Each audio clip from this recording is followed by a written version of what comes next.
Welcome back to Echo Ridge in another episode here in our Max Colonization series where we're starting out on Relica Minor with the Prehistoric DLC.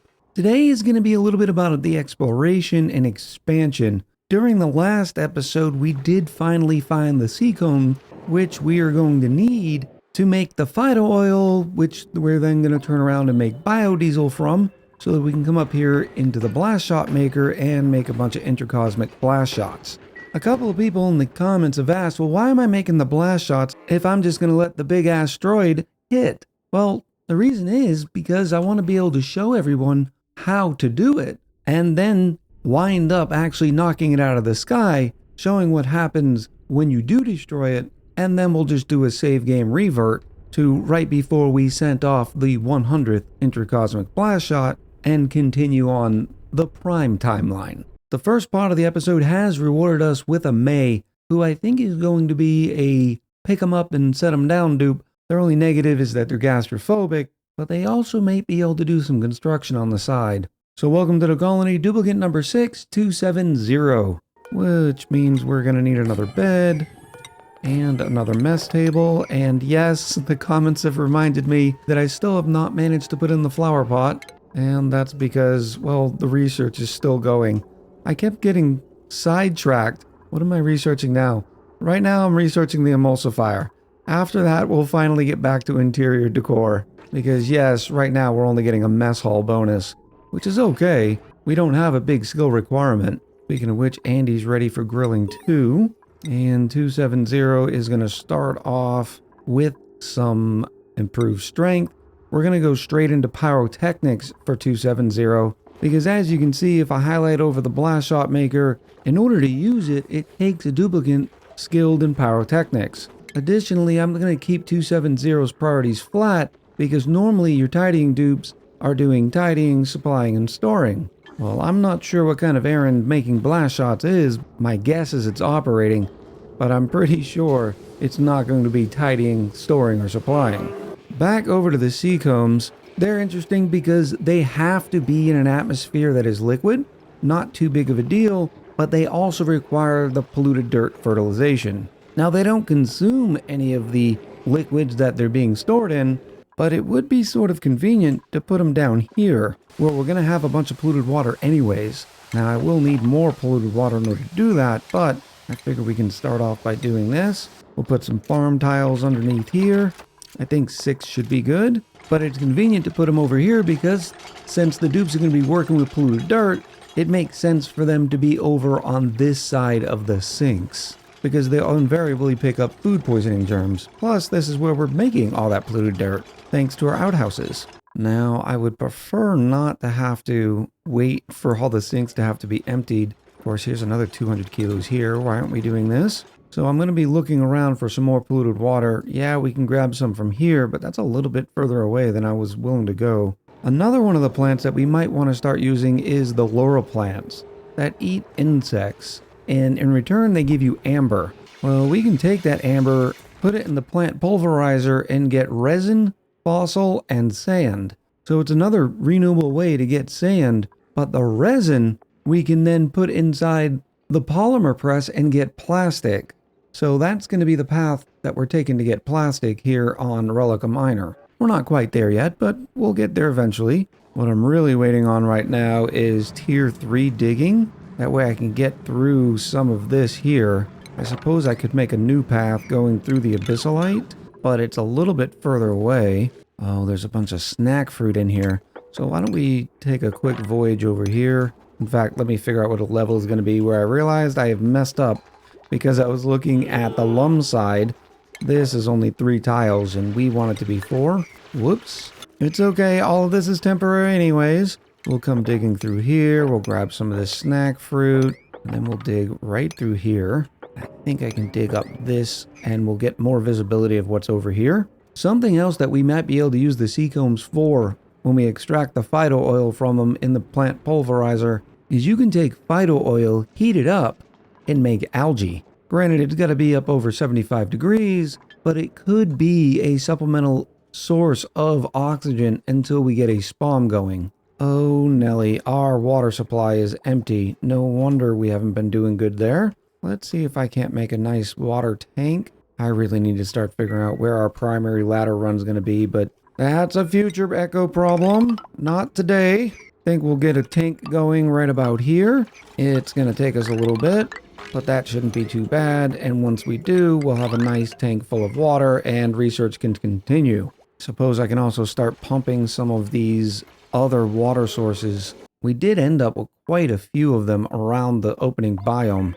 Not so much on the polluted water, though. We've already hit neutronium. There's another vent or geyser. We'll have to go figure out what it is. And for convenience, I think I can drop this water right through this area here once we get this dug out. So right now, not even our overgrows are growing because there's no water. And yes, I know that we have the water cooler active, but I've been using the water cooler more, not only for the +1 to morale, which is pretty good, but also because it gives them a buff against heat. It keeps them nice and cool, and as you know, duplicant safety and furthermore comfort are #1 priorities here on Echo Ridge Gaming. Don't question it, it's true. Because it looks like our base is expanding a little bit further to south, I am going to add another oxygen diffuser here and remove this one. It'll be a better area to keep oxygenated, especially considering we want all that carbon dioxide to fall down here anyways. We're about done with this work here. And again, I have no idea if this is going to work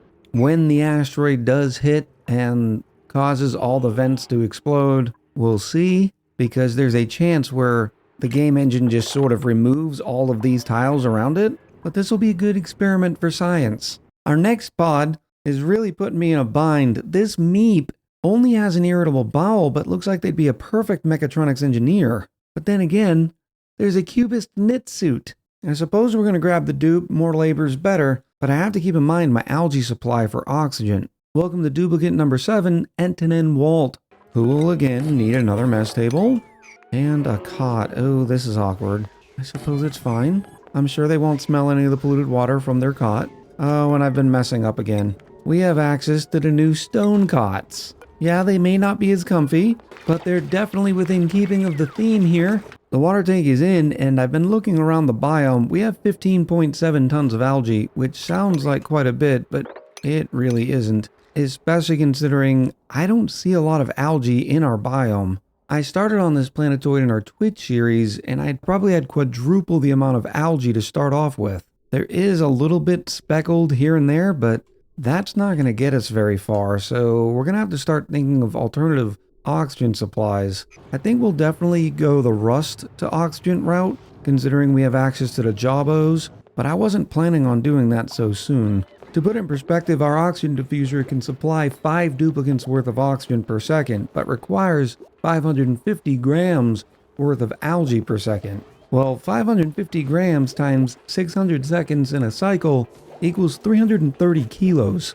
And if you take that and divide it by 5, because that's how many dupes each oxygen diffuser can support, you get 66 kilos, which means in order to supply a dupe with oxygen using an oxygen diffuser, it requires 66 kilos per cycle.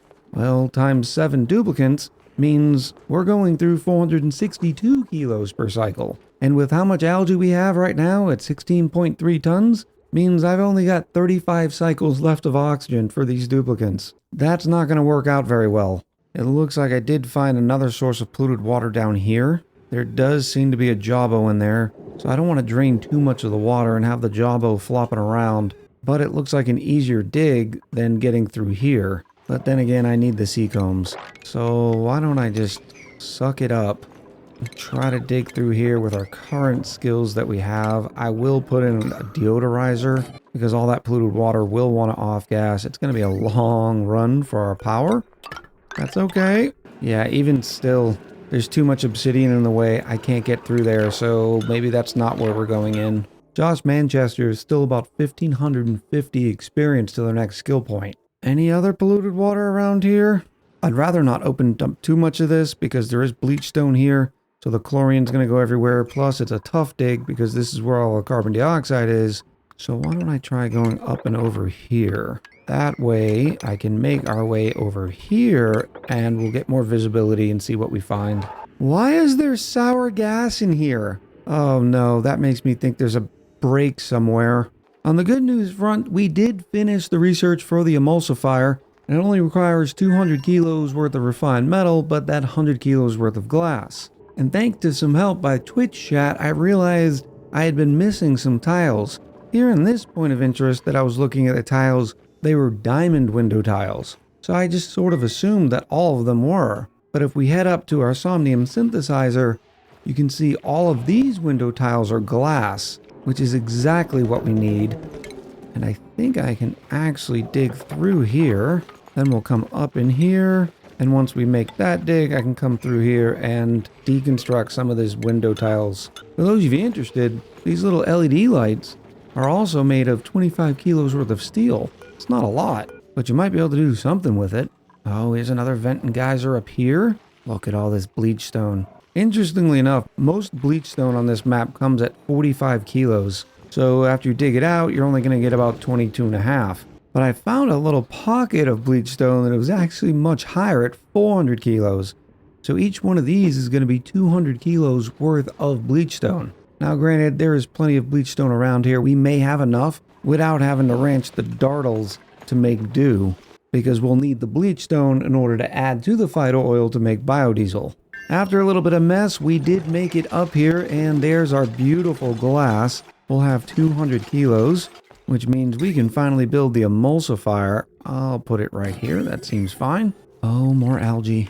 Come to Papa. We'll probably have to dig down in here. That's okay. I'll also destroy all that. Let this oxalite go free. I have to move all this, don't I? It's bothering me. So before I build all this, I'm going to put a floor down. Because it's going to be here for way too many cycles. And the only 3 high floors we're going to have are for the lums.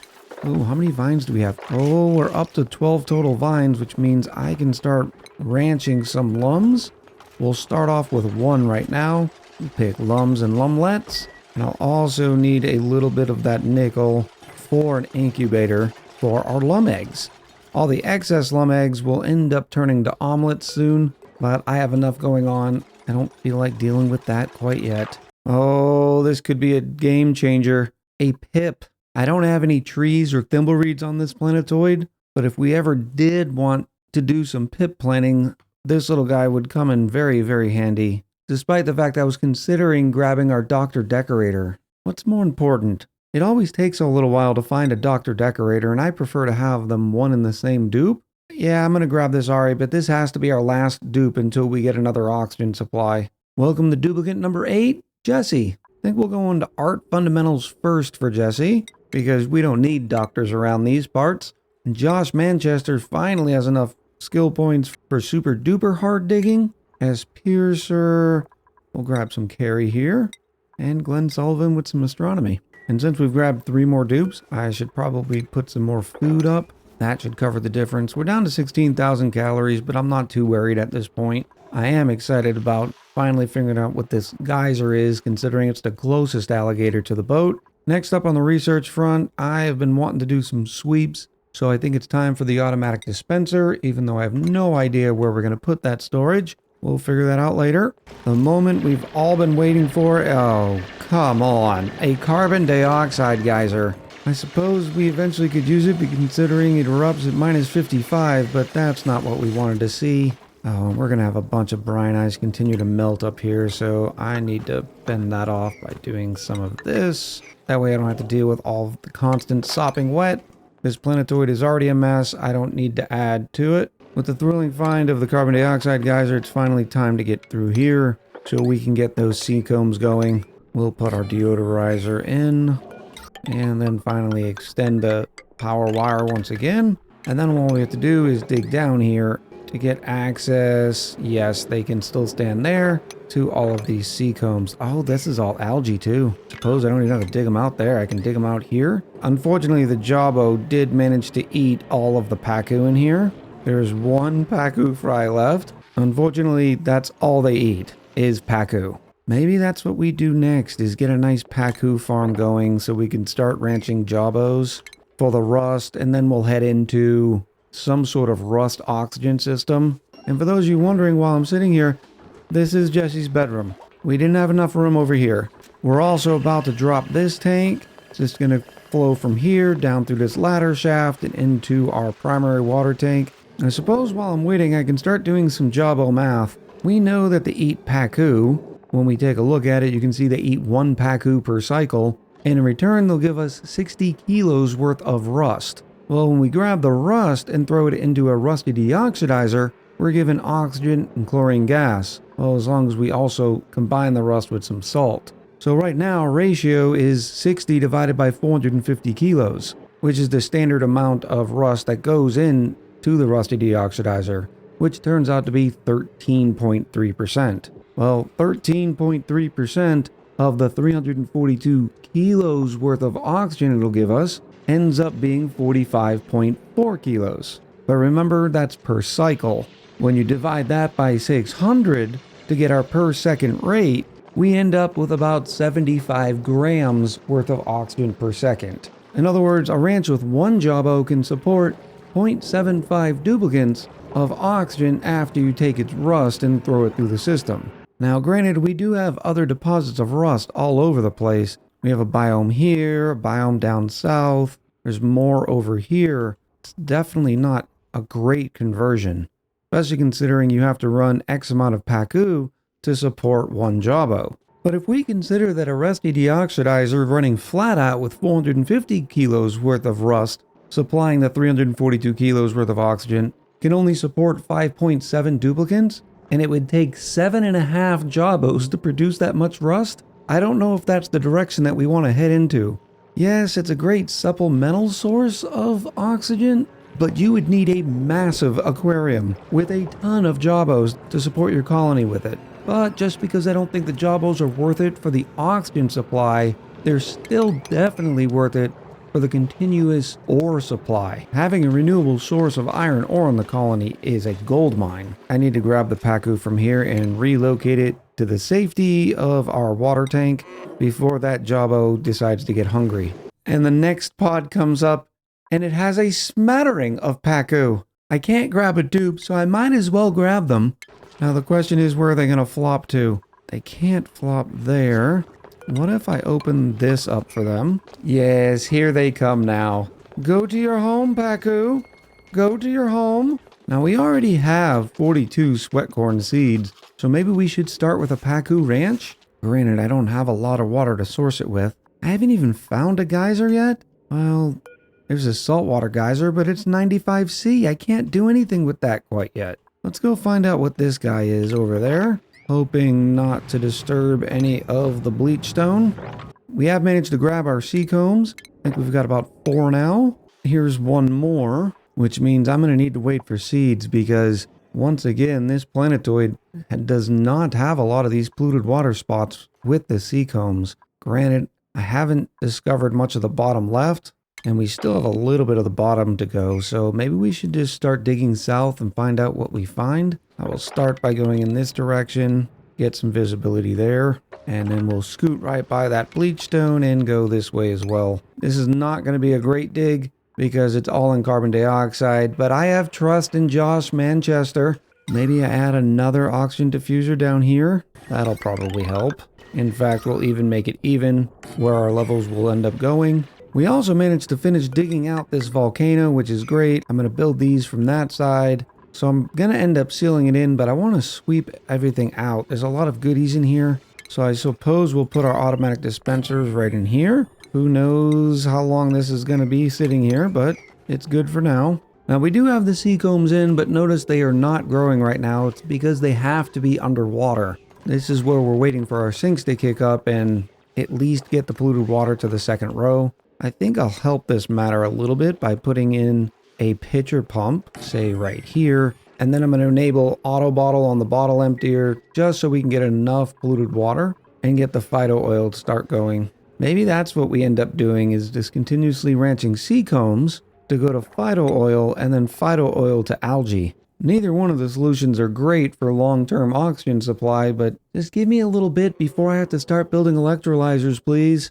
There's our moneymaker right there. We have found a polluted water vent erupting at 30C. This we can work with immediately because of its temperature. We also found another geyser right up here. I don't think I can submit the bioscan right there. So what I need to do is dig this out a little bit so I can build a tile right there so the dupe can jump up and put their little paw print on it. And then we'll dig over and find out what this geyser is. We're also still making our way over to this one. And ooh la la, there's another geyser right here. So sure, we'll put another ladder there and find out what this geyser is. Over here on our automatic dispensers, it is time to start setting what it can and can pick up. Oh, I need to definitely put sweep only on that. Definitely not any of the liquefiables. I am going to submerge it, so I will be able to store bleach stone and other off-gassing things in here, such as polluted dirt. Actually, I already have a polluted dirt storage and rot pile, so I'm not going to choose it. But as far as supplementers go, I suppose I can put bleach stone there too. And then I will queue up a nice sweep here. Granted, most of our dupes don't have a lot of carry capacity yet, but we're working on it. 270's just got plumbing. One away from the pyrotechnics we need to make the blast shots. Down on the bottom right, we have discovered some uranium ore. And if this colony is anything like the last one I've seen, this entire bottom area is going to be nothing but bees. Some people are saying that there's some oil geysers down here. I have not seen that. So the only potential for you to grab oil and use petroleum for the blast shot maker would be teleporting over to the next planetoid. We'll see though, you'll never know what we end up finding. And I think we're on the wrong side of this door, so I'm going to do the next best thing and just dig around it. Then we'll hop over here. I'm then going to build a ladder way that goes across for the simple reason I'm trying to keep our dupes from getting wet and going through here back and forth. Plus, you never know what we're going to find in here. I don't necessarily want all of this salt water to be down there. And then we'll just build a ladder right down and find out what this geyser is. Over here in the top right, it was an infectious polluted oxygen vent. Another big win for us here on Max Colonization series. Further to the top right though, we did find another polluted water area tucked up here. Plenty of Pacu and everything in here. There's another vent or geyser up here. I go through here, all that chlorine is going to consistently come down. So I think I'm going to try to avoid it by digging up through here.